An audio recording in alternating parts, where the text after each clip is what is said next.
All right, welcome to the community panel. This panel is called the Constitutional Commitment to Montana Citizens. My name is Joanne Didrikson, and I'm a librarian at Helena High. I get the pleasure of introducing our program and our wonderful panel and our moderator. So the event overview is, so throughout April, the community libraries have come together, and this is a collaboration project between Helena High, Capitol High, Helena College, and Lewis and Clark Library. The four libraries have collaborated together to host a month-long series of events to celebrate the public institutions. These public institutions uphold the most vital principles of democracy, free and equitable access to information, spaces, and opportunities for all members of our community. Drawing from the themes presented in the independent lens film Free for All, the public library, the Indie Lens pop-up, which we call Connecting Our Community, offers opportunities for community members of Helena of all ages, interests, backgrounds to engage in thoughtful discussion about the value we hold for our public library, our public services, and our public spaces. Through community conversation and celebration, our hope is to collectively build understanding and to inspire appreciation of the role these enduring institutions play in shaping our history, enriching our daily lives, and securing our future. The film Free for All, the public library tells the story of quiet revolutionaries who made a simple idea happen. From the pioneering women between the free library movement to today's librarians who serve the public despite working in a contentious age of closures and book bans. You meet those who created a civic institution where everything is free and the doors are open to all.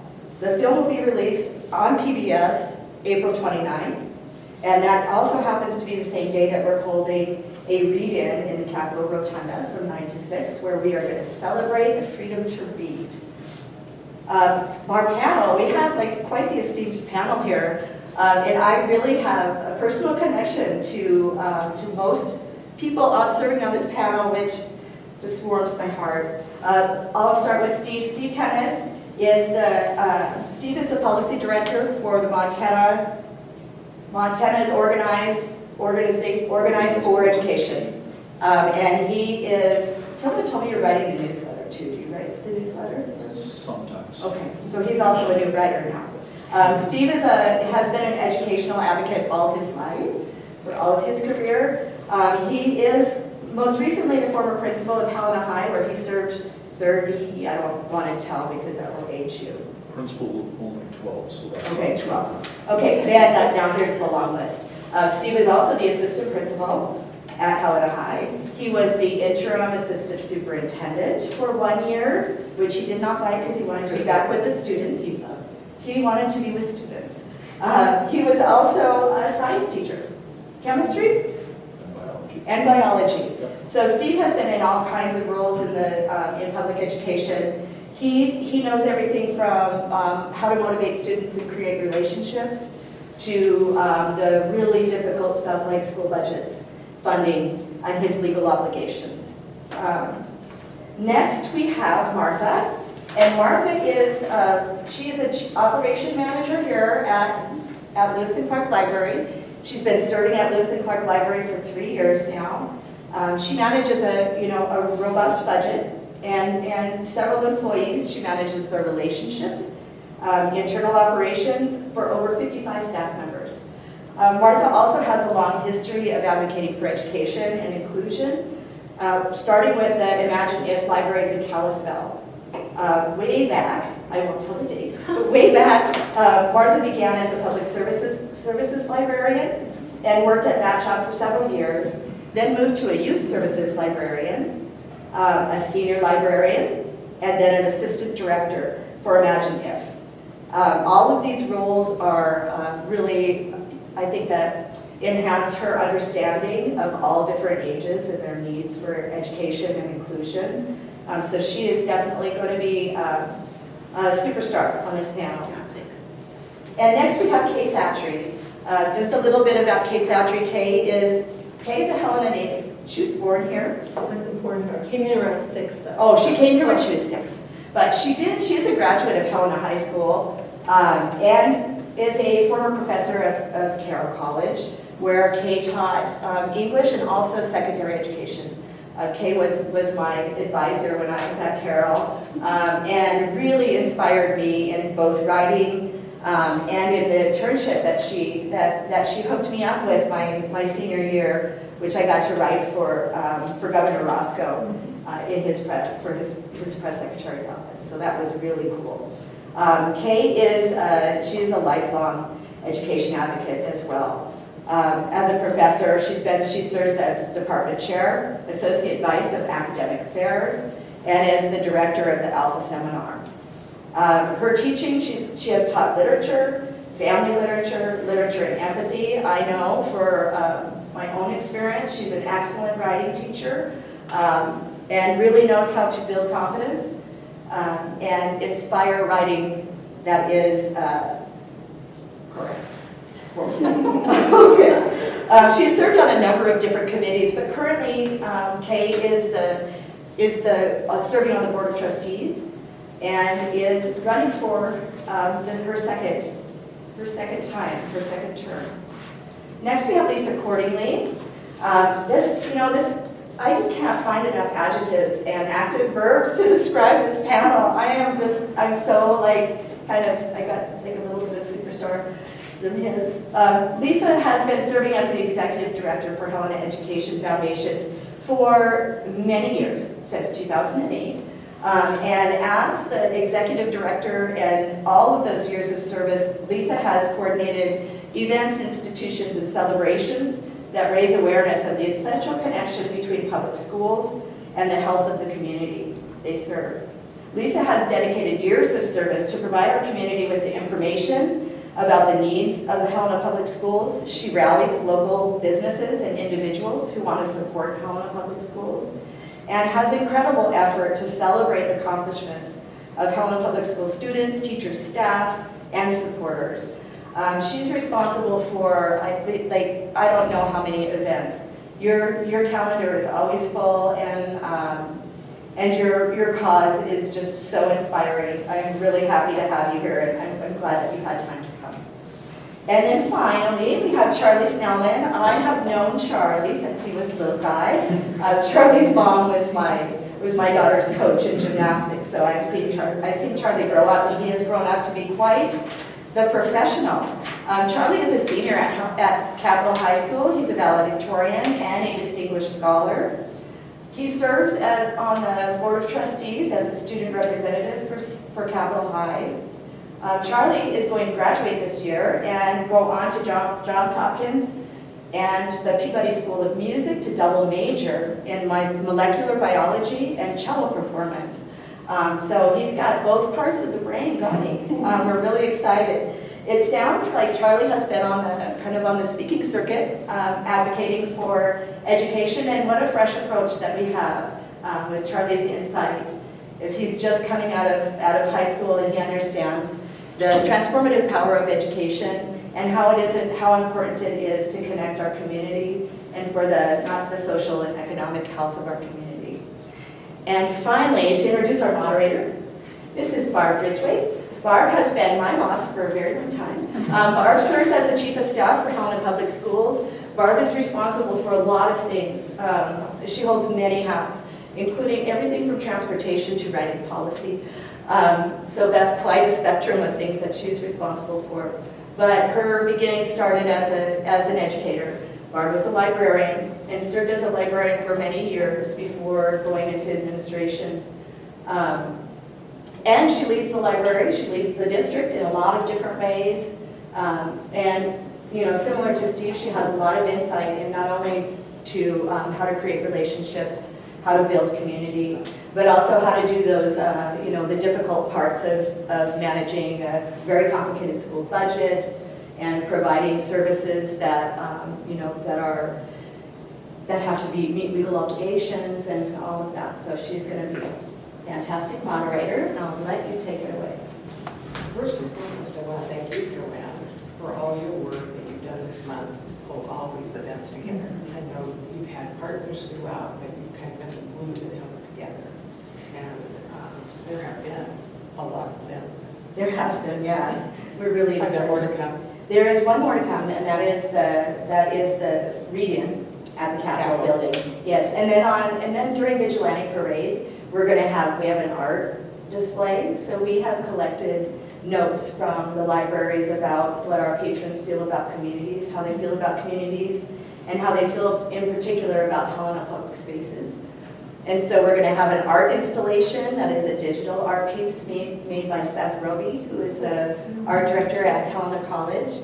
And he's going to give us a digital copy, which we will display for several days, including the Vigilante Parade. So we're hoping while people are downtown, they can come and see some of the fruits of our work over the month of April, including that art display. It's going to be very inspirational, I think. Well, thanks for the work. Thank Thanks you. to the panel for being here. So we're going to go ahead and get started, and we'll start with Kay. So Kay, Montana's Constitution emphasizes the development of the full potential of each person. How do you interpret this mandate in the context of lifelong learning, from early childhood education through opportunities for senior citizens? And what role do public institutions across the spectrum play in fulfilling this potential?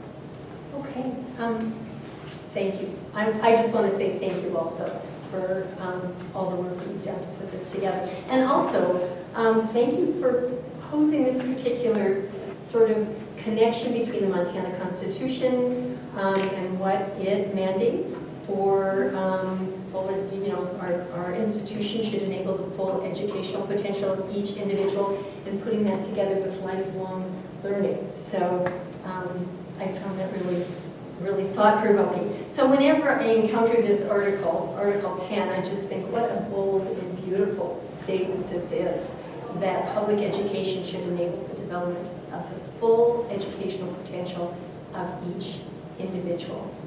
And so I thought maybe in responses, since we're all going to respond to this one, maybe I'll put on my trustee hat first, although I may cover some of what the other panelists might say. I certainly see how our educators across the district in Helena Public Schools work every day to achieve this particular goal. You know, we have our Title I programs, AP classes, theater productions, CTE programs.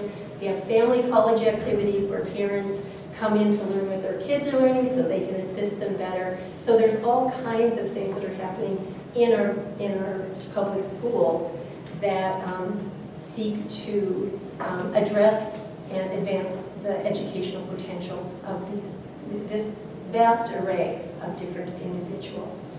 We've also recently expanded to include earlier childhood education, so we picked up a little bit on the front end, those who qualify for early intervention programs. So our public schools, I think, play a really clear and primary role in delivering on this goal. So, and then I'm going to quickly put my college hat on from my previous life.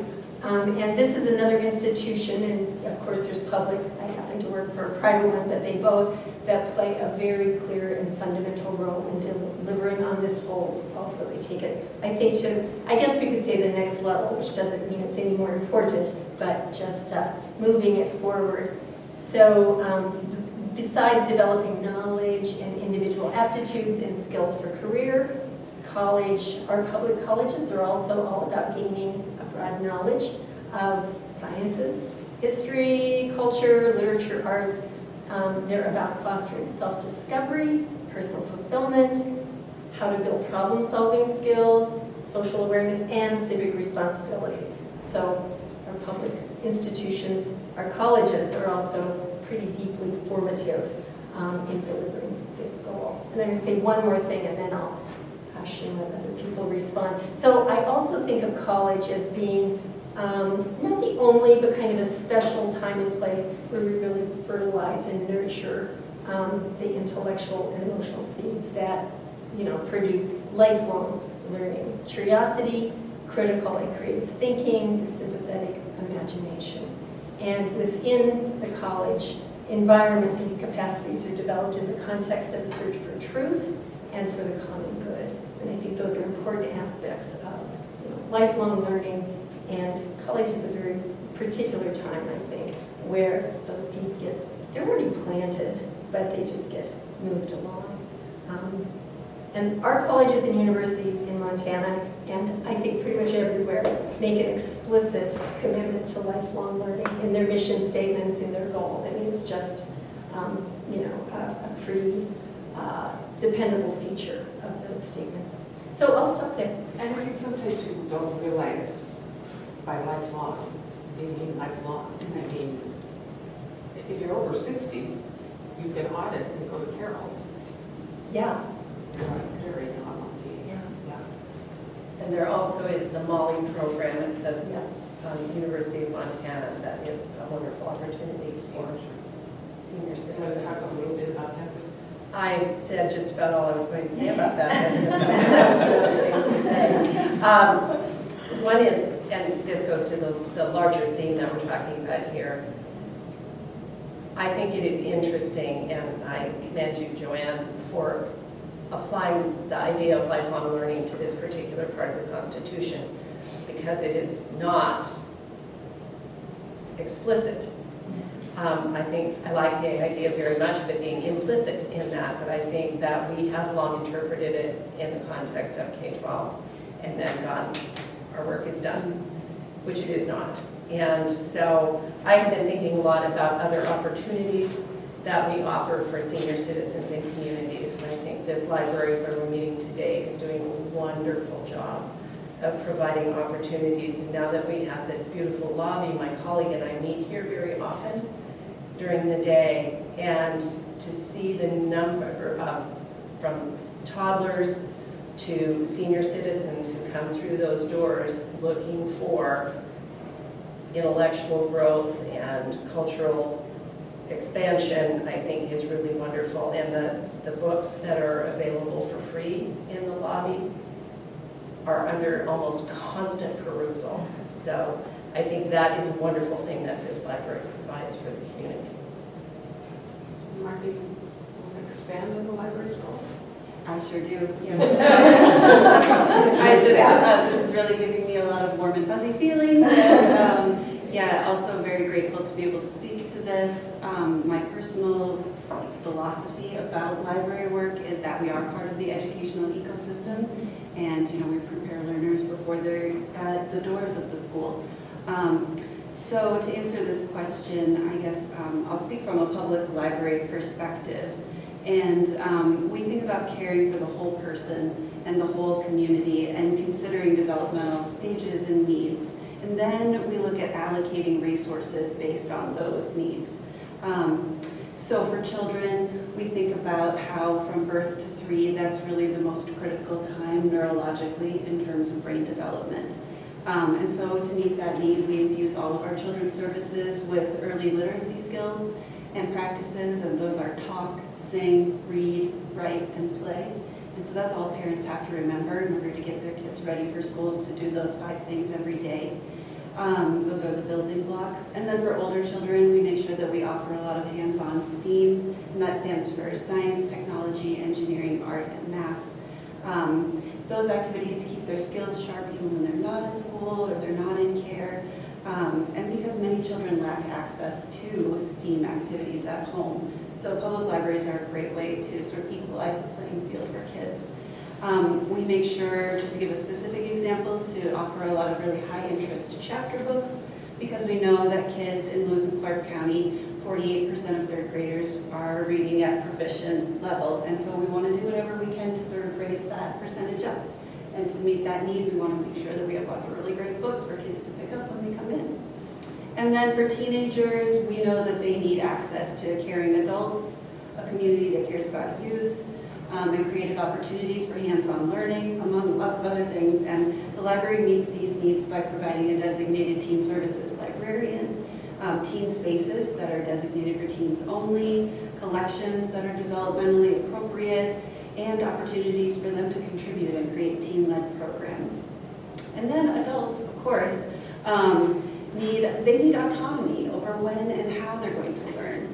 And so we provide access to on-demand learning, hands-on informal learning, as well as lots of formal workshops and lectures. And then we know that seniors are vulnerable to social isolation, which creates a lot of impacts on health and well-being and mental health. So the library plays a really critical role in creating social opportunities and providing opportunities for people to come together and connect. So that's how I would speak to the sort of the span of all ages and how we think about it. Charlie? Sure, yeah. Thank you for having me, and I'm so happy to be here. I am going to kind of circle back around to the constitutional part of this mandate.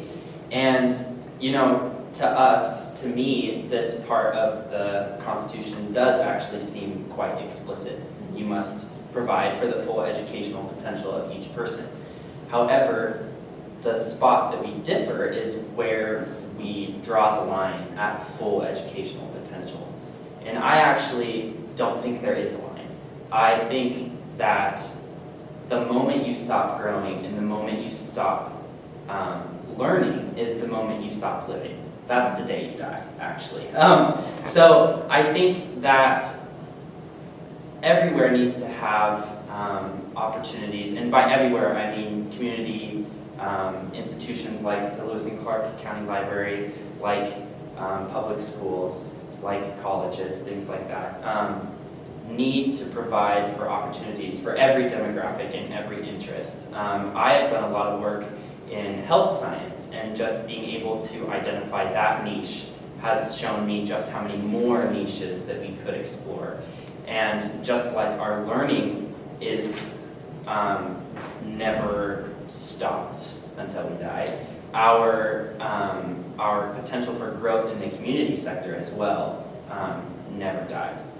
So I think we need to just continue looking for areas of growth, areas that we can improve in how we provide opportunities for our community across every demographic and every interest. So.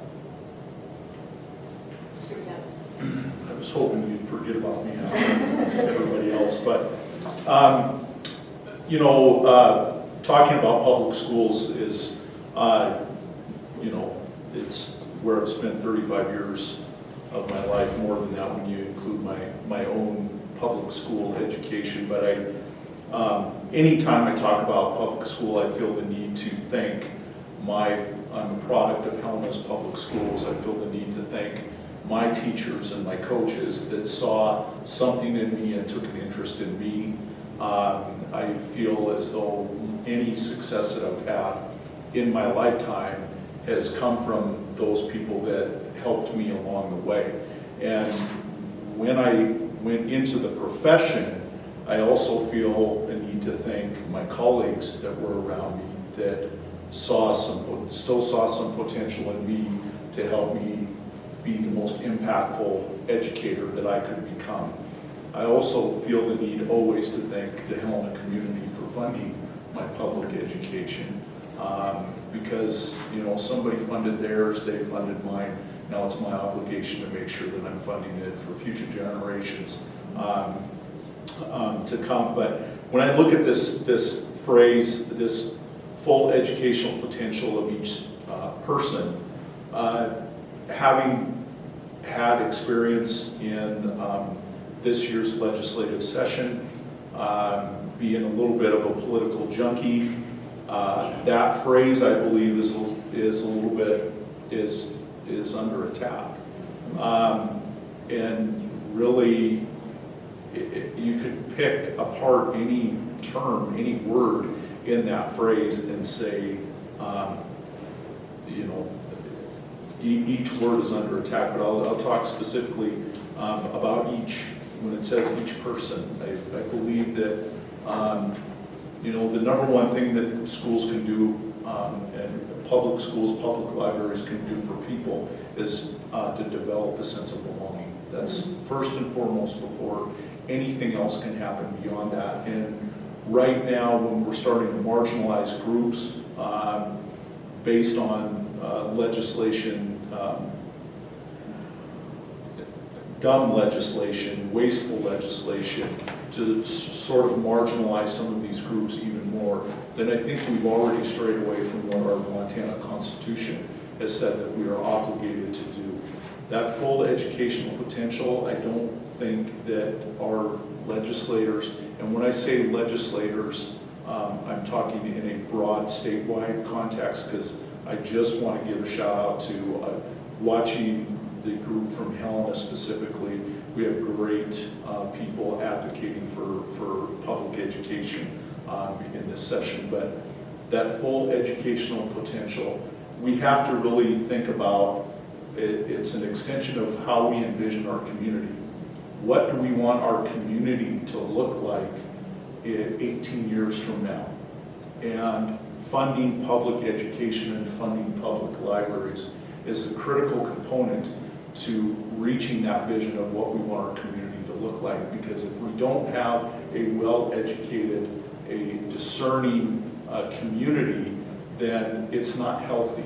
And when you don't have healthy communities, then you're paying for things that you shouldn't be paying for. And so, but that each and all, I think about every school that I've been a part of, your mission statement talks about all students. And I believe right now, first and foremost, that piece is under attack. But I love the having the belief in a kid, and then the potential. Like I've told parents time and time again, you never know when your kid's going to shine.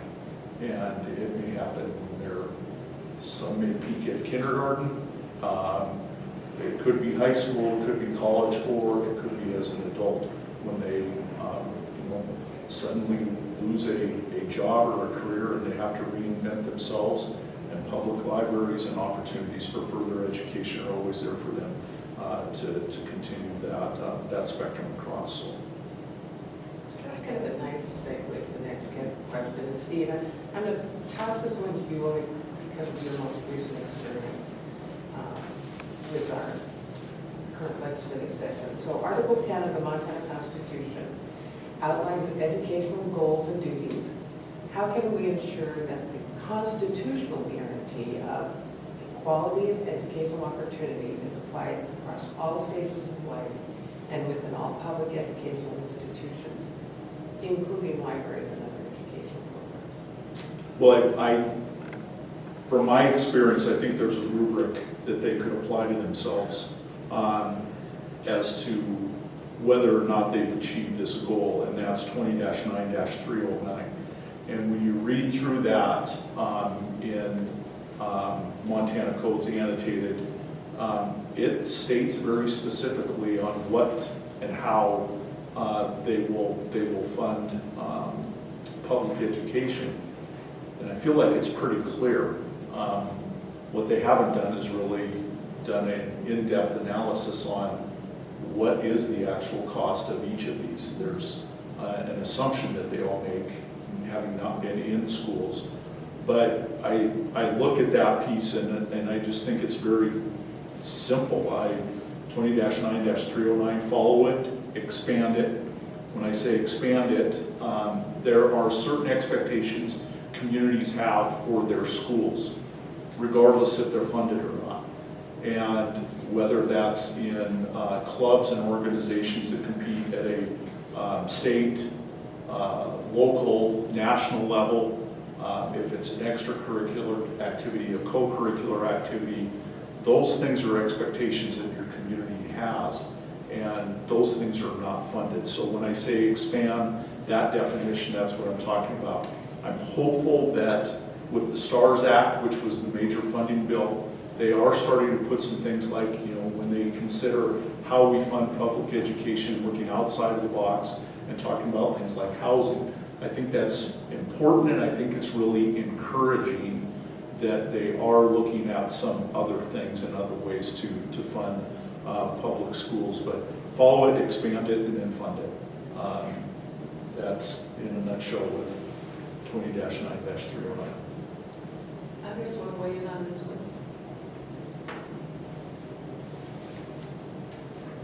I'll just maybe piggyback on what Steve said a little bit. I guess I see, in terms of ensuring equality of opportunity, I see sort of two different things happening. And so in K-12, I see educators doing really beautifully all they can to really ensure this, trying to, give attention to individual kids. Steve, I really loved how you, in your other response, were talking about how important it was, that individual recognition of individual's potential, and how, you know, we can talk in sort of broader institutional terms, but when an adult sees and recognizes that individual potential in a kid, that's a key aspect of how this educational mandate is actually met. So I just wanted to mention that. So I see in our K-12 schools our educators doing all they can. And we have, you know, such an array of needs, such an array of interests and experience and programs and, you know, practices are deployed to support all of those.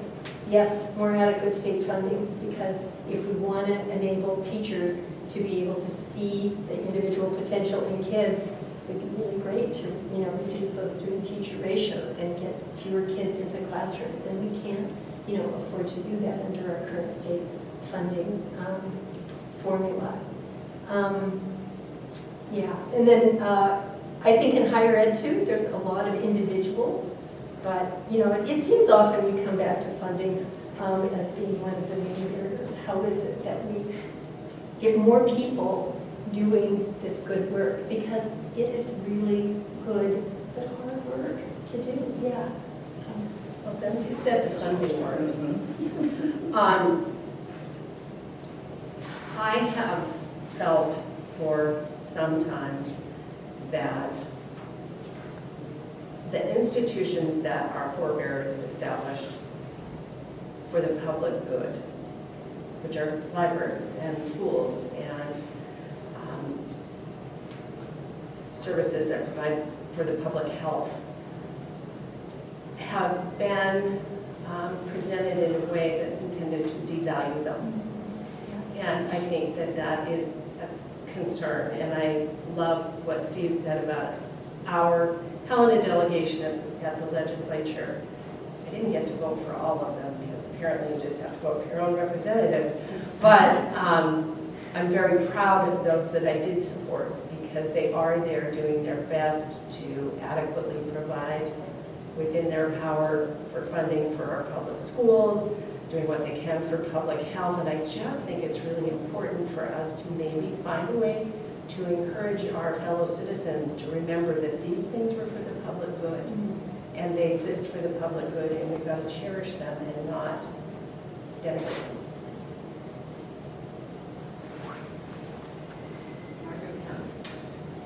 Yeah, I'll add a few things.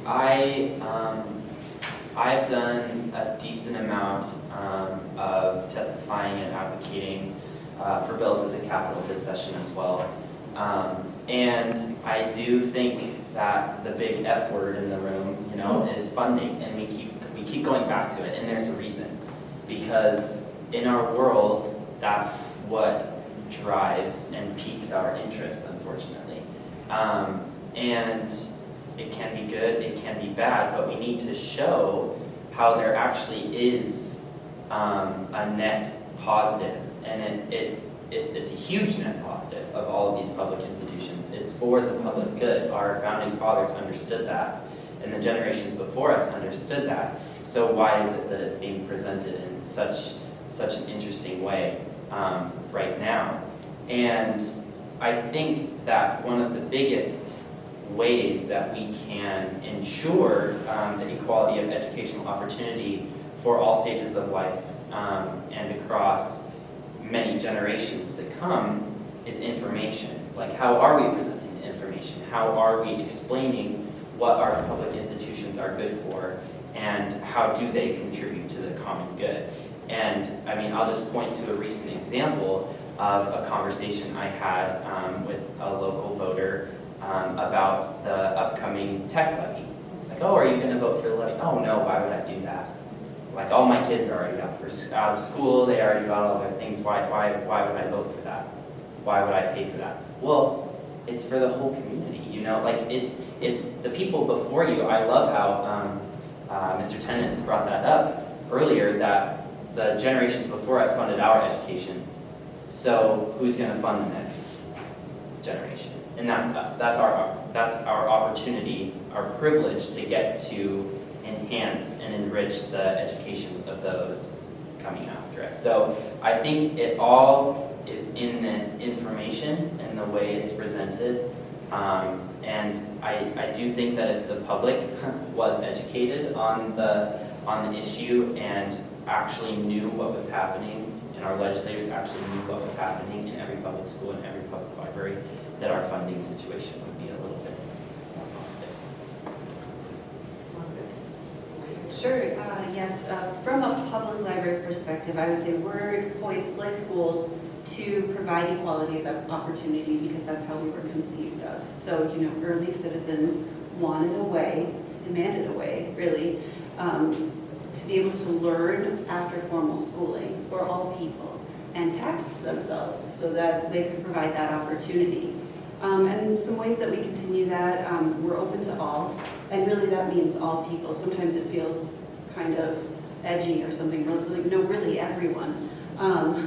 And so being open to all, removing barriers to access whenever possible. We're always looking for ways to improve access or remove barriers, including like policies about being fine-free, having no age requirement for getting a card, just as many things as we can do to make it super easy to use the library without any kind of barrier. And then this question also really made me think about equity versus equality and how different groups, different age groups have really vastly different needs. So as I already mentioned, birth to 3 is the most critical time for brain development. By the time a child is 3 years old, they already have 70% of their lifetime vocabulary. So think about that, 70% by age 3. It's such a critical time. So we know that very young children need to have access to a print-rich environment. They need to hear a lot of speech. They need their caregivers to talk with them a lot so that they hear words and are better prepared for school and for life. So knowing all of that, hopefully public libraries are designating a robust amount of funding and resources to early childhood. You can really feel my childhood background coming through. I was in children's services for a while, so that's the way I was thinking about that question. We'll move this along. And Martha, the next question talks to you. Considering the constitutional guarantee of equal educational opportunity, what specific strategies can Montana's educational institutions, from pre-K all the way through, implement to foster genuine inclusion for all learners, particularly marginalized groups throughout their lives? Sure. I think you touched on that a little. Yes, and I feel that there will be a lot of commonality with the schools. For us, this is about understanding the community and the people that make up our community and the issues that people are facing. From our perspective, we work hard to make sure that everyone has access to the life-changing materials that we offer. So we make sure that our spaces feel welcoming to all people, and we make sure that they're ADA accessible. We think deeply about the community and design opportunities for learning, again, with as few barriers as possible. It means having diverse collections where people can really see themselves reflected and included, to foster that sense of belonging that Steve was talking about. And collections of materials that offer windows into other worlds. Helena is part of Montana. It's part of the United States and part of the world. We also offer programs to reflect the community that are free, they're welcoming, and this shows up in our community partnerships where we're fully engaged with the community and understand changing needs that are going on. Our programs also offer ways for participants to learn new things and engage with new ideas. Let's see. We do things like take purchase requests, we offer interlibrary loans, we craft inclusive policies, and we make sure that our policies and procedures don't exclude anyone or inadvertently target anyone. We are always looking to work with other agencies to understand any gaps in service and how we can improve our access to others. And not least, we uphold intellectual freedom so that people have access to as many as possible, different points of view. Finally, We reach people where they are by offering digital access whenever possible so that community members can access information and learning anytime. So Lisa, the panel description highlights free and unhindered access to information. Well, unhindered is a real, a critical word there. It is indeed. How can public institutions, including schools, libraries, and universities, ensure this access for all Montanans, regardless of age, location, or socioeconomic status? What innovative approaches can be adopted to bridge any existing gaps? Well, I think Martha mentioned many of the things that apply to this question as well. Intellectual freedom and unhindered go hand in hand. So standing up for your community when challenges occur, I think is really important. And I would go so far as to say it's an obligation of citizenship. Access for all Montanans, regardless of age, location, or socioeconomic status. Well, one way everyone can do that is vote for Helena Tech levies. But we need to, and I am an avid reader of real books, but technology and access to technology and adequate bandwidth across the state are really important for that to happen. And when we live in the world we do now, where current events and our daily news are nearly only accessible through technology of one kind or another, I think that that is an increasingly important thing to address. Educated citizens have to know what's going on in their communities, and they have to stay abreast of what's happening with the school board, the city commission, the rebuilding of the fire tower, and national and international news, and the best way to get that is through technology. I don't know that I offered any innovative approaches to that, but I think all of those things matter, and as I mentioned, I think Martha did a pretty good job of covering both questions in one. Well, if you don't have access to technology, that's an innovative solution. Yeah, true. Yeah. Kate, from a cradle to grave perspective, you touched on this a little earlier. What are the key benefits of fostering a culture of lifelong learning for individuals at different life stages? How does the Montana Constitution implicitly or explicitly support the development and accessibility of such opportunities across all public institutions? And I'm going to mostly, I think, focus on the first question. I think Joanna gave me that question because she knew I would really like it. So key benefits. Let me count the ways, the benefits. And one thing I'm going to say is that when I use the term lifelong learning, I mean, I'm from what we've said so far, I think we're all on the same page. But I do know that there is a tendency to sometimes, in some contexts, want to narrow that so that lifelong learning is sort of more specifically pointed towards vocational, like retooling. But when I use that phrase, I'm including, many kinds of knowledge and skills. So the simple answer is lifelong learning. The major benefit is well-being for individuals. And then also for the communities, and I know that's kind of, there are two parts to this question, but those are mutually reinforcing. So what's good for individuals is good for communities, what's good for communities is good for individuals too. But I'll get a little more specific. So certainly there are economic benefits. So yes, you can retool for new jobs, and you can move towards greater economic variability, stability, but you have more agency then through learning, through lifelong learning. There's certainly the benefit of meaning and fulfillment. So ongoing learning creates pleasure, meaning, engagement with the wide world, and of course that contributes to mental health, and also part of that to a sense of place and belonging too. It creates relationships and social cohesion. So it enables understanding, empathy, engagement with complexity, read good books, read novels, read nonfiction.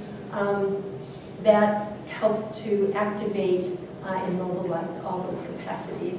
And as it does that, it helps to mitigate othering and conflict, so promotes tolerance and better interactions with diverse others. It also creates just relationships. They don't have to be, with diverse others, or just in general, which creates, also reinforces that sense of belonging. It brings people together around shared interests and knowledge. You get groups coming together to do your lifelong learning activities, and of course those relationships can create more secure identities. And then there are, a host, I think, of other psychological, spiritual, communal, grounding sort of benefits in lifelong learning. And the last thing, it promotes civic engagement, which also carries meaning, purpose, connection, and then kind of a civic sense of belonging. So, yeah, great benefits. And I will add one more thing, because this just sort of came to me. We hear frequently about these sort of large cultural problems we have, this epidemic of loneliness and isolation, rising number of people who have serious mental health issues, polarization. Lifelong learning is a good antidote to all of those big problems too. So Lisa and Charles,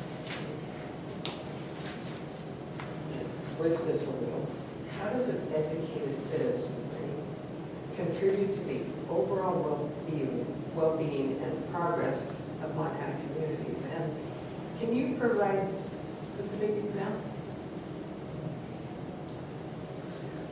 Well, I did a little research. The Helena, I'd like to think so. The Helena Education Foundation's tagline is "Great schools are everyone's business." And they are, because great schools build great communities. They are healthier economically. They are physically healthier.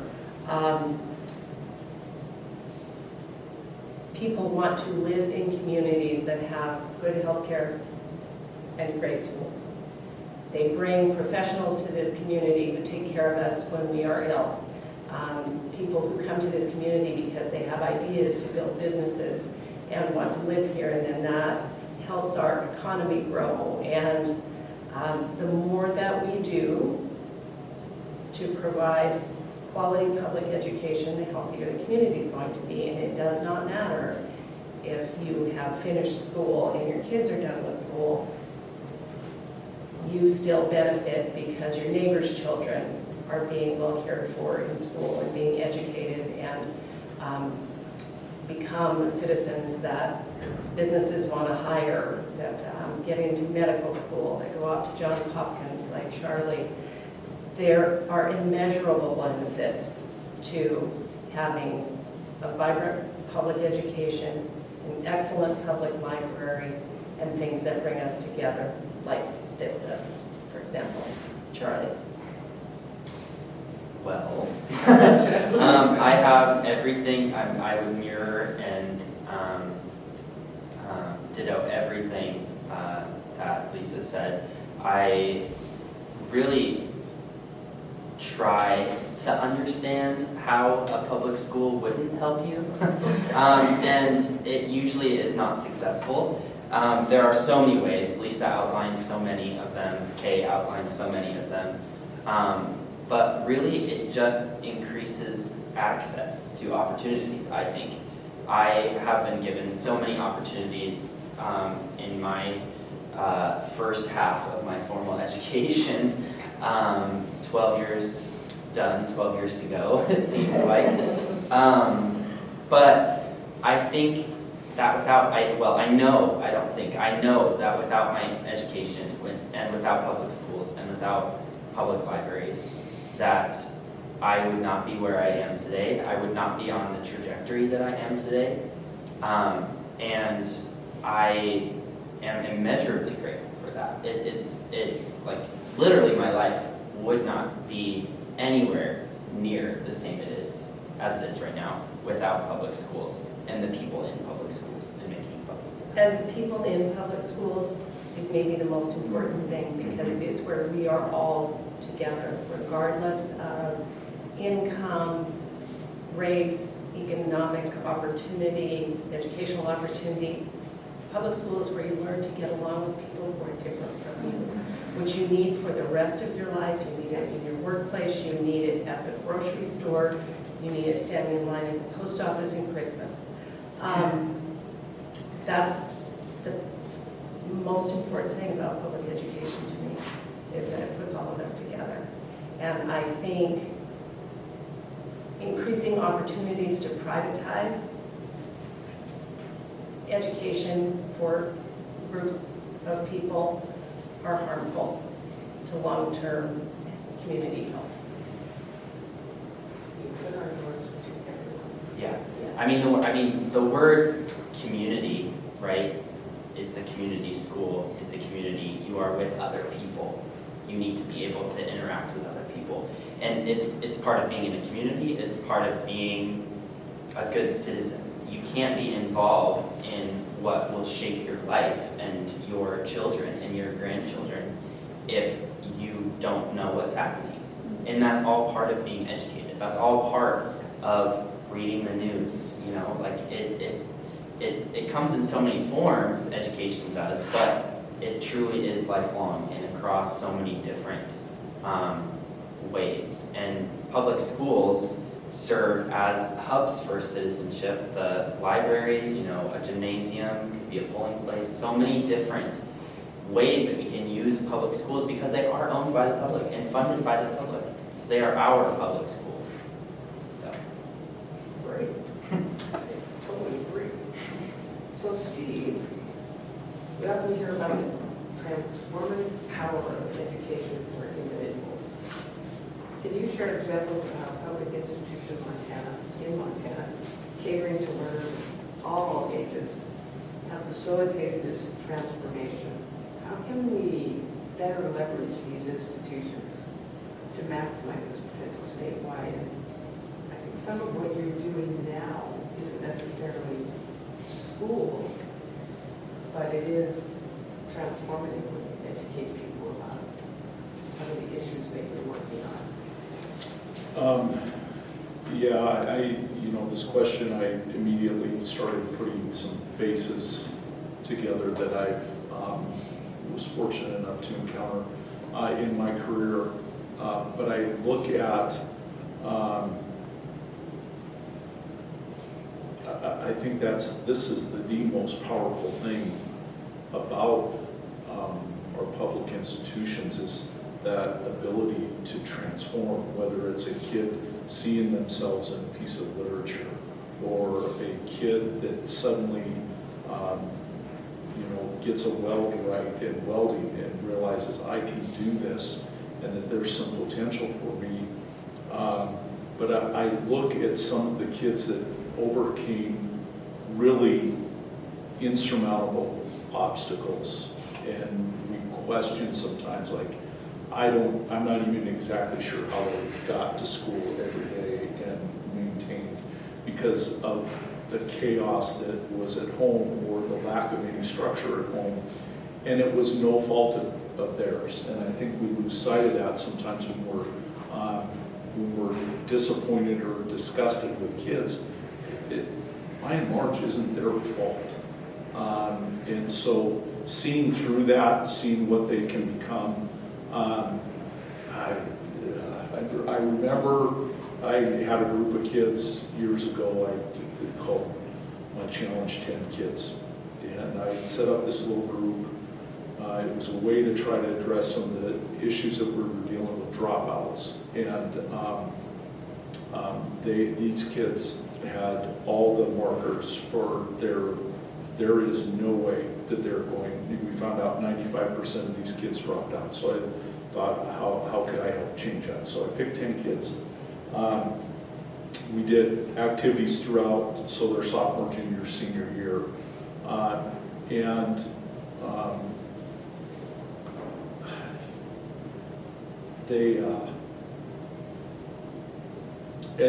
this could, there's millions of these stories, and this isn't just me. This is any public educator out there that's trying to do the best for their kids. But out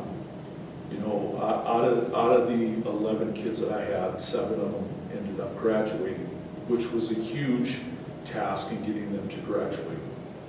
But I remember years later getting a phone call unexpectedly from one of the kids in my group. And I didn't recognize the number. I answered the call, and she said, "You're not," told me who it was. And she said, "I just wanted to call you, and you're not going to believe this, but I'm a third grade teacher now." And she was married, and now this makes me angry because I think of some of the comments that some in our legislative body make about, I heard the term multiple times, throwing money at the problem. And that yardstick for them is our reading scores. And this kid graduated, this kid went to college, never could believe that, was a third grade teacher in Boise, Idaho, married, kids, successful, happy, and guess what? I bet she wasn't probably a great reader, but pretty darn successful. And so that transformative power is, and again, it's, when we talk about relationships, it's not just the personal relationship, but also making sure that our schools are funded adequately, because being engaged in school also means in finding courses that they're interested in, whether it's in the arts, whether it's in career tech ed, whether it's in history, science, math, health and human performance, wherever it is, and then the support the kid might need. But if you're not going to fund it and you don't have the exposure to those things, then it's another disconnect for that kid going through. So I think they need, what I would like to say privately to some of these legislators that keep saying throwing money at the problem. Schools don't want people to throw money at a problem. They want to be good managers of the tax dollars that are sent to them. But if you care to make a difference, and if reading is your big metric, then as Martha said, then strategically invest in early childhood. Don't just say we're going to broad stroke and throw all this money and see what happens. We know where the greatest impacts are. And if you would engage with our educational community, we can help lead you down the path to helping this transformative power for kids. So there's nothing else like that. So I think we're all clear and on the transformative power of public education and public libraries. If you could just touch a little bit on other public institutions that are transformative for families. So I figured that, and it may be early yet, the new work you're doing around that, and the family comes in and doesn't know the impact that it may have on them. I mean, there are so many public institutions that we don't. Maybe we value more today than we did 6 months ago. I'm still a new person in this other career. Again, trying to continue to be a lifelong learner, and whether you call it the lobbying for MAFI or with my new position with the county health, but being an environmental health specialist, the public schools and public health, the Venn diagram is a circle. You're serving a lot of the same families and are in, you want to talk about social justice issues. That's a good starting point. And people that are in homes that were built in 1910 that they have literally no idea what the effects of lead-based paint are on their children. And so, and it was interesting, I was in part of a webinar the other day, and one of the hurdles they were talking about and people getting their kids tested and things like that, and something that I think about in my work is, as a parent, you want nothing but, this is the most important thing in your life, is the health and welfare of your own kid. And if something went wrong, for example, they were exposed to lead and they have elevated lead levels, there's some guilt and shame in that from the parent, and not wanting to test for fear that somebody's going to judge them because they did something wrong. And we all know that it certainly wasn't intentional, but trying to overcome some of those obstacles, access to health care. If you don't feel good, you don't want to go to school. Or if the parent doesn't feel good, they can't get their kid to school. So it is, again, and we in that domain, we're starting to talk more and more, especially what's going on at the national level, about funding and what sort of services are going to be available for kids. We talked about, came up in a conversation today, if Head Start is eliminated, the ripple effect of that in our communities and where that flashpoint is going to be in other public health areas because of it, will be devastating to some of our communities. And so at some point, I hope wiser individuals can break through and change some of that thinking. So. Charlie, you've got to we kind of covered it. Yeah. So Lethan K., what specific responsibilities do various public institutions, K-12 schools, colleges, universities, libraries, vocational training centers, bear in upholding Montana's constitutional commitment to education and public services across the entire spectrum of lifelong learning? I think it's incumbent on us to work together. There you You go. know, that Helena Education Foundation has a great relationship with Carroll College. We've collaborated on public events. We have a good relationship with Helena College. Helena College has a wonderful relationship with the school district and the dual credit courses that they offer, giving our kids a leg up before they graduate so that they have some college credits that they didn't have to pay for in the same way that they do when they move on. We also have a wonderful partnership with the Lewis and Clark Library. And that's, again, I go back to the word community all the time, but that's how you serve your community, is work together. That's what I'm thinking about too, are partnerships. And partnerships both within, like, schools. I was thinking about where kids at Helena High go over to Bryant and working with those kids. So the older kids inspire the younger kids because, of course, then learning becomes kind of cool. The grandparents that come in to read with the children, that's another way. And I think it's so mutually beneficial. It isn't just the grandparent coming in and the kids, helping the kid learn, but there's learning there because there's a relationship and an experience that happens.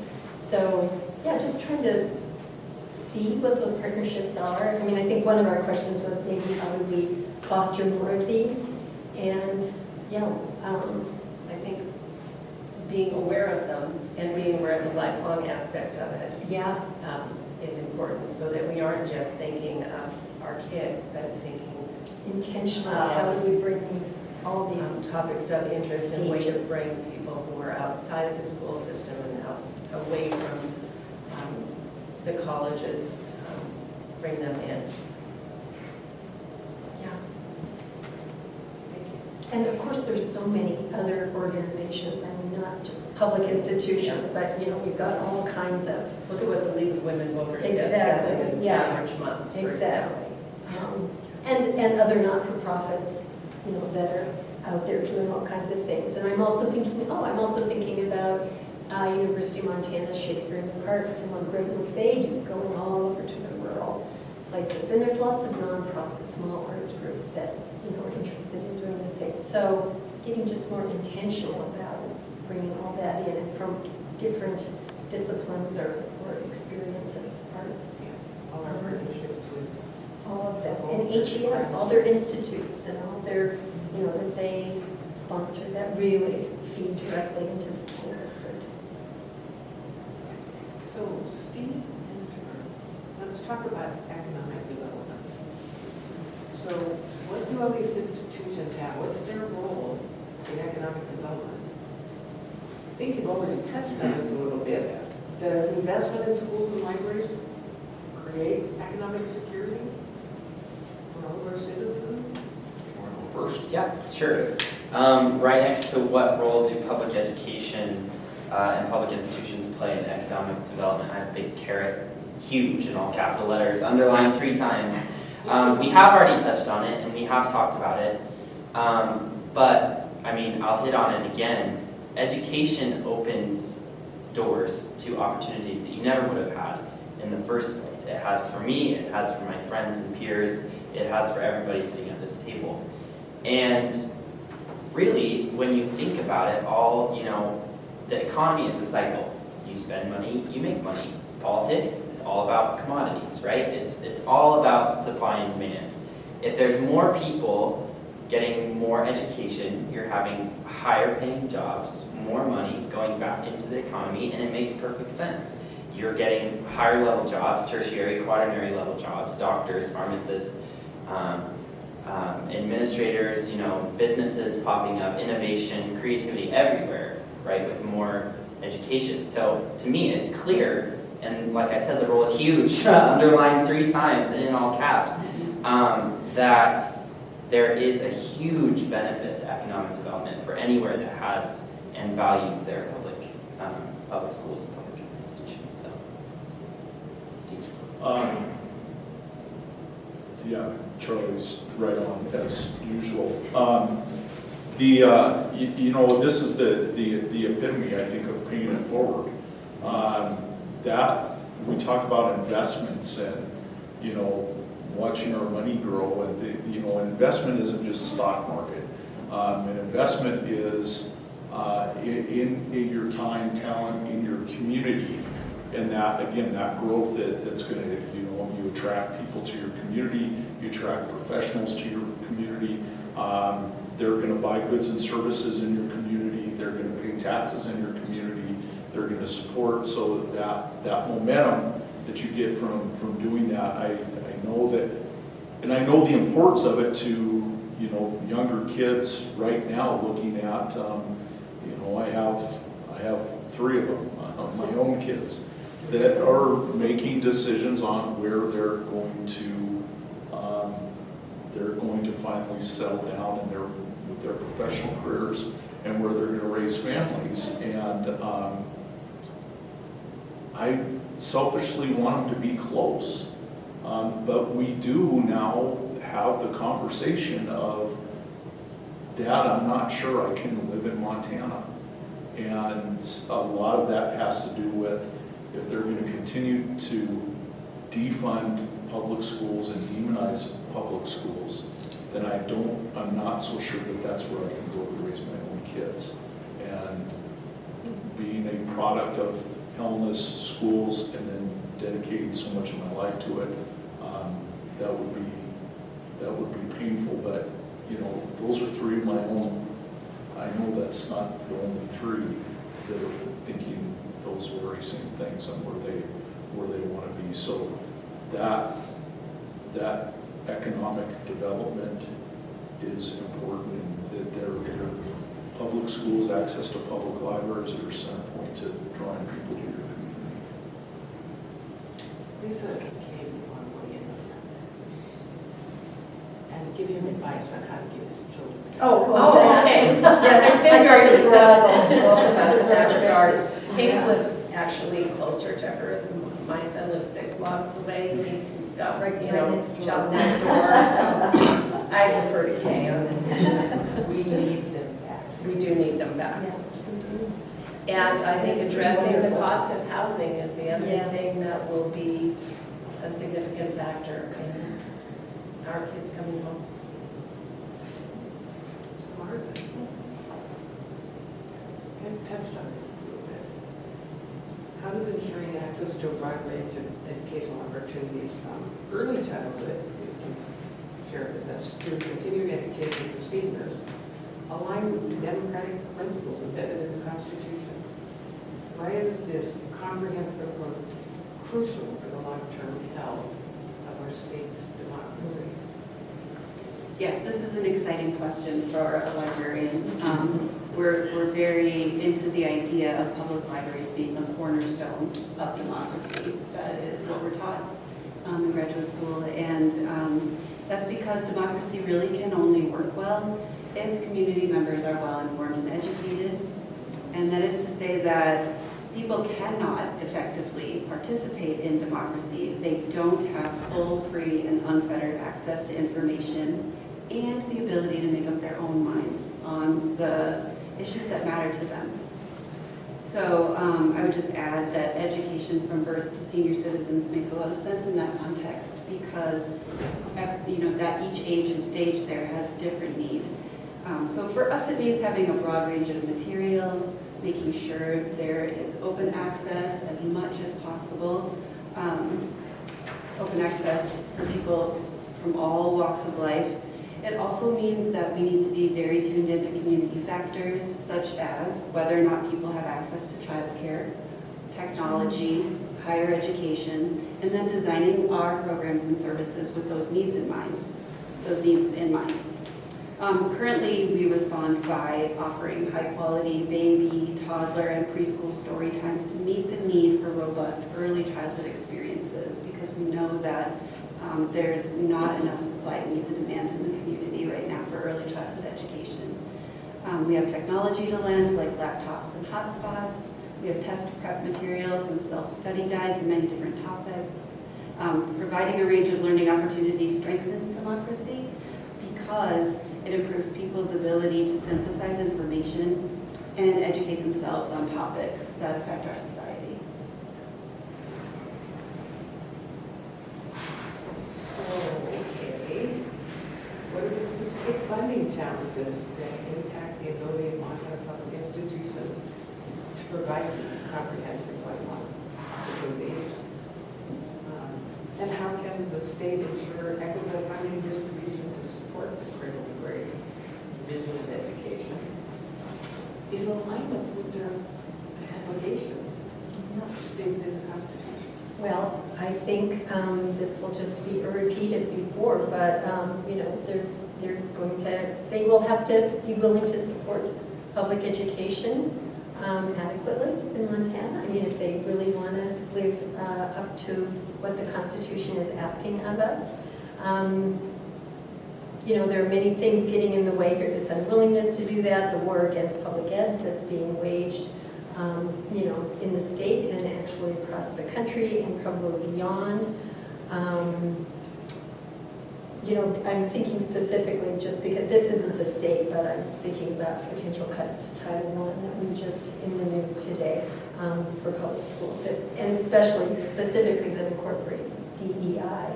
And then I'm thinking about what I just think is this beautiful section 1, 2, and 3 in the Article 10, which starts off with, develop the full educational potential of each person. The second one is recognizing distinct and unique cultural heritage of the American Indians. So interesting. We have DEI right here in our Constitution. I'm very proud of such. But we have that, hanging over our heads.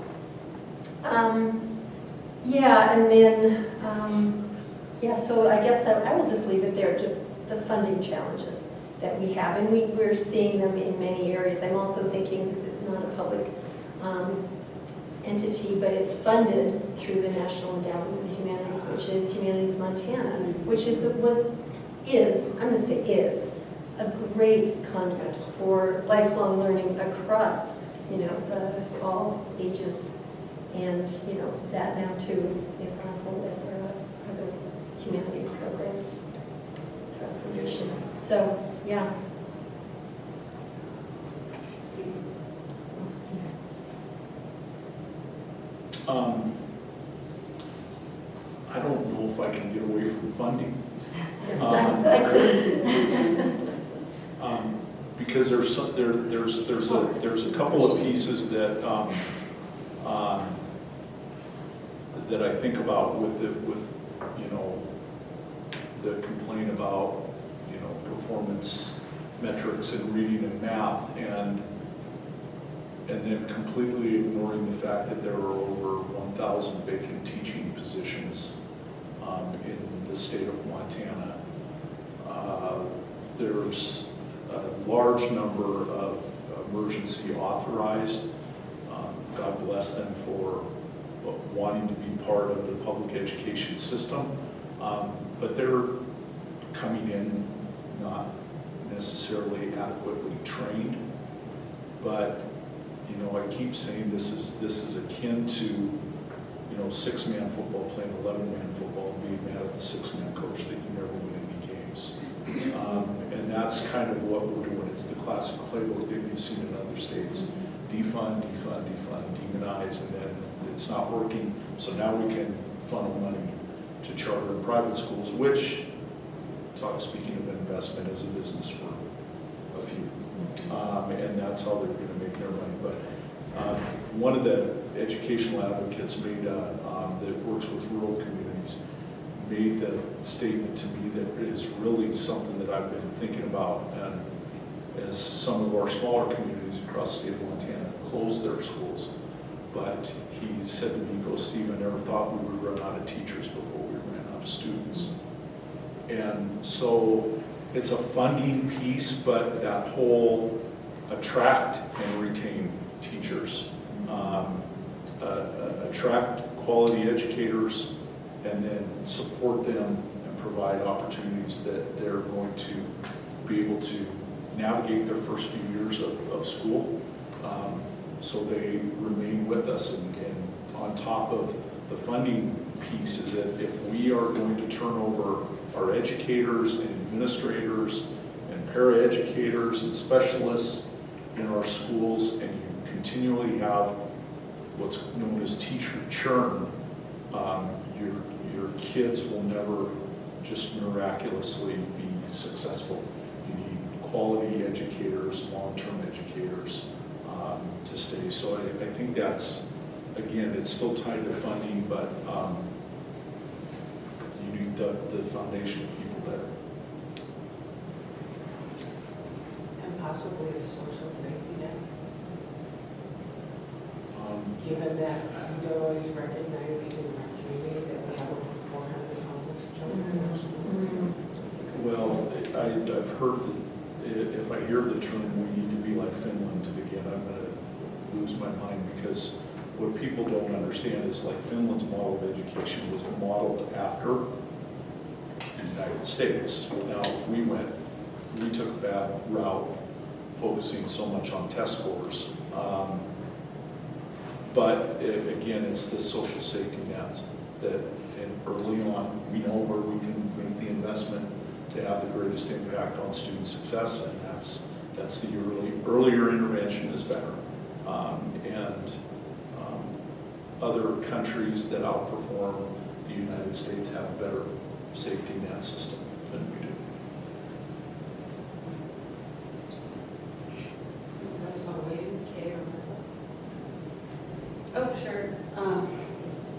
Thinking about this with regards to public libraries, it makes me think of a quote, which I love, from the writer Ann Herbert. She said, "Libraries will get you through times of no money, better than money will get you through times of no libraries." And to me, that means libraries are essential for creating opportunity and for learning. I think we need to make sure that our statewide library resources are funded adequately so we can continue to serve all people equitably. Statewide funding impacts local libraries through channels like resource sharing, so our library catalog, technology programs that improve access for people who would otherwise not be able to participate in learning activities. And public libraries rely on each other and use those networks, like the library catalog, to amplify resources and to deepen our educational impact. And that statewide funding is really at the crux of that. So, Lisa, beyond funding, what other significant challenges, and there's some examples, hinder access to lifelong learning opportunities provided by public institutions? And how can these barriers be effectively addressed? Well, when Steve was talking about schools closing, I started my teaching career in Skokie. And I think about those small communities often because I lived in one for a while. And so one of our barriers is our geography and the vast space we have between our public institutions like libraries. There are communities in Montana that would have to drive for a few hours at best to get to a public library. Our library does a magnificent job of serving the communities around us, including one that's, 3 miles from here. But not all communities have that, and I think that that is a barrier. And when a school closes in a small community, it's lost its heart. It is what gets them together on Saturday nights to watch basketball in the school gym. It is where they get to see Missoula Children's Theater come and perform in their community. So I guess I will limit my answer to, I think, our geography. And that isn't something we can fix, but by, again, funding so that those communities have access to the same resources or similar resources that we're so lucky to have where we live. Sure, yeah.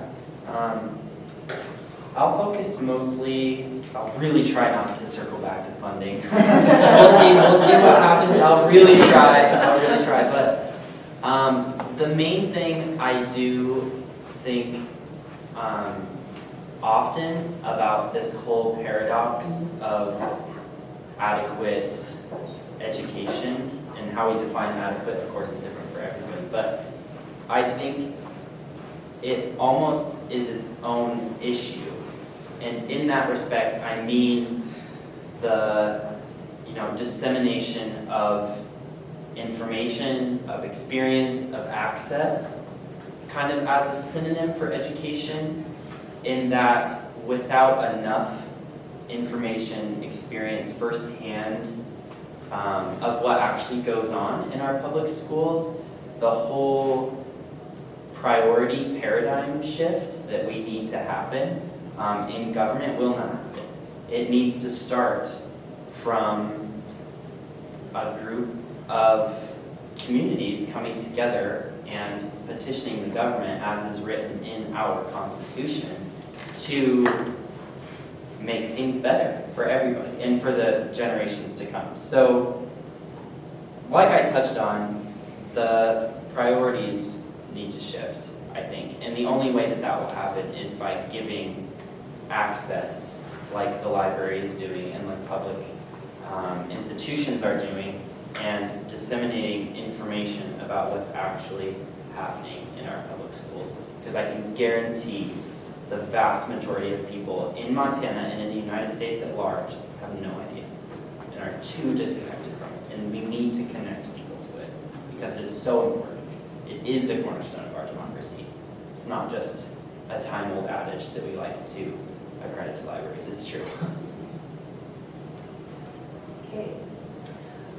So I'm looking at that question again, access. I think I was thinking about some broader sort of cultural barriers to, I think, just doing lifelong learning.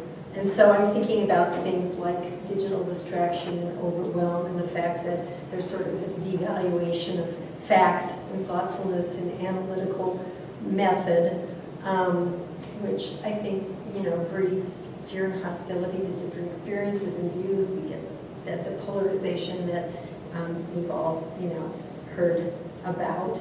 And that all increases social separation, inhibits relationships. So I think all of those things sort of undermine infrastructure for lifelong learning. And there's just, what goes along with that, I guess, is sort of maybe just a general cultural, this response really depresses me, just denigration of learning, which to me it's like, we are, as human creatures, learning. Whether it's, getting the weld right, or having an insight into biology, or reading some philosophy and going, oh my God, things aren't what I thought they were, you know. That's so central to who we are as human beings. And so anyway, this sort of denigration of learning and being, you know, that's what the elites do and that's not, you know, something enough. I'm not sure, it's not something enough. It is very troubling to me. And I'm sure it's troubling to all of us, because it seems like those are some of the forces that are arrayed against all the beautiful, wonderful things we've been talking about.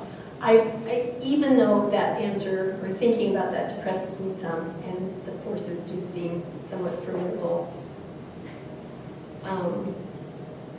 I do have to say that having the opportunity to look and see what's happening in the library, in our public schools, I mean, I can then go back and think about, oh, but there are so many other things that are actually supporting and encouraging the very thing that sometimes I get worried about, the fact that it's on the decline. So anyway, so I would just offer those things. You know, I also wonder about the loss of local journalism. It's just a more local thing. It just seems like that's such a vehicle for sharing information, and I know now we're doing that digitally and online, but it doesn't seem as effective in getting all of that local news, as well as national news, but I feel especially local news that really helps to connect with here and now and to be informed in those ways that help you become more civically engaged. One common source. Right? Yeah, that too, this And proliferation. a common habit of taking in that Yes. source. Yes. So those are some things I would say that I'm kind of worried about. Oh, sure. I really, just being in public libraries and thinking about limitations, this particular county library does serve a very rural population. It's pretty unique out there in public library land to have branches that are more than 2 hours away. You know, and most residents, I think the larger portion of residents in the county are rural. So we do a lot with mobile outreach. We have a bookmobile, which is wonderful, and they go to very disparate locations all throughout the county. We also have van service, so we can reach not only rural residents, but folks in assisted living, folks in hospitals, people who are really unable to otherwise access the library are reached through our mobile services, which is really important. And then I would go back to digital access, because that's another way. We talk about our website, and our digital access is sort of the 24/7 branch. It's its own library branch in and of itself. And it does reach people who would really have a hard time getting to downtown. So we think about that a lot, like where are the people and how can we reach them if they can't come to us? Steve? Gosh, I'm not sure I have anything to add to what. Well, feel free to answer a question that might not be there. Well, I go back to what Kay said about, you know, kind of this whole process of learning has become frowned upon,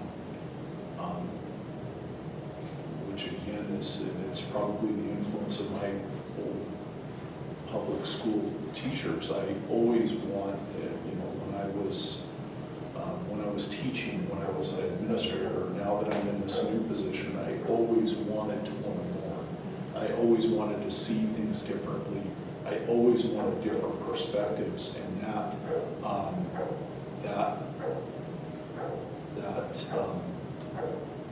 you know, elevating lack of intelligence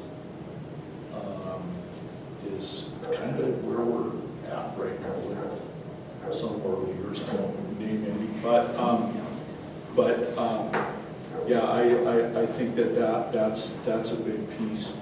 I can say that, you know, part of the challenge, I was so impressed with how well the Native American